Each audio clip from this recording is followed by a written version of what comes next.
ஜியா படிக்கணும்னா நானும் அவங்க டேடாவோ யாராச்சும் ஒருத்தர் கூட இருக்கணும். அதை அவள் விரும்புவா. சொல்லி கொடுக்குறோமோ இல்லையோ கூட இருக்கணும் அப்படின்னு சொல்லிட்டு நினைப்பா. இன்னைக்கு நான் இருந்தேன். அவங்க அப்பா இடையில கொஞ்சம் டீ வேணும் அப்படின்னு கேட்டதுனால அவளுக்கு ஒரு வேலை கொடுத்துட்டு நான் டீ போட போயிட்டேன்.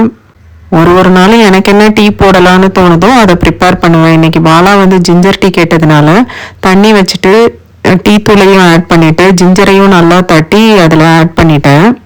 இப்படி எனக்கு ஏதாவது வேலை வரும்போது ஜியாவுக்கும் நான் ஒரு வேலையை கொடுத்துட்டு தான் வருவேன். அவளும் அதை கரெக்டாக செஞ்சுடுவா. டீ பவுடர் ஜிஞ்சர்லாம் நல்லா கொதிச்சோன்னே பாலையும் ஆட் பண்ணி அதையும் கொதிக்க விட்டுட்டு இனிப்புக்கு ஜாகரி சேர்த்துட்டேன்.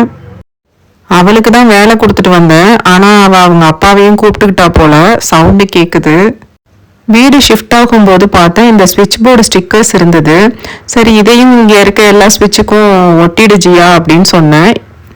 இந்த மாதிரி ஒர்க்கெல்லாம் அவளுக்கு ரொம்ப பிடிக்கும். வெளியே ஒரே ஒரு காலிங் பெல் சுவிட்ச் தான் இருக்கும். அங்கேயும் போய் இவளுக்கு ஒரு ஆசை. அங்கேயும் அந்த ஸ்டிக்கரை ஒட்டி விட்டுட்டா. அப்புறமா சட்டுன்னு போய் காமன் ஃப்ளோர் இருக்கும், அங்கே லைட்ஸ் இருக்கும். ஈவினிங் ஆனால் செக்யூரிட்டி ஆன் பண்ணுவாங்க. இன்னைக்கு ஆன் பண்ணல போல. இவ போய் ஆன் ஆஃப் பண்ணி விளையாடிட்டு அங்கேயும் ஒரு ஸ்டிக்கரை ஒட்டுனா. கேட்டால் அங்கே யாராவது புதுசாக வந்தாக்கா அவங்களுக்கு தெரியாதுல்ல அப்படின்னு வேற சொன்னா. அதுவும் சரிதான், சரிவா படிப்பை கண்டினியூ பண்ணுவான்னு படிப்பை கண்டினியூ பண்ண ஆரம்பிச்சிட்டோம்.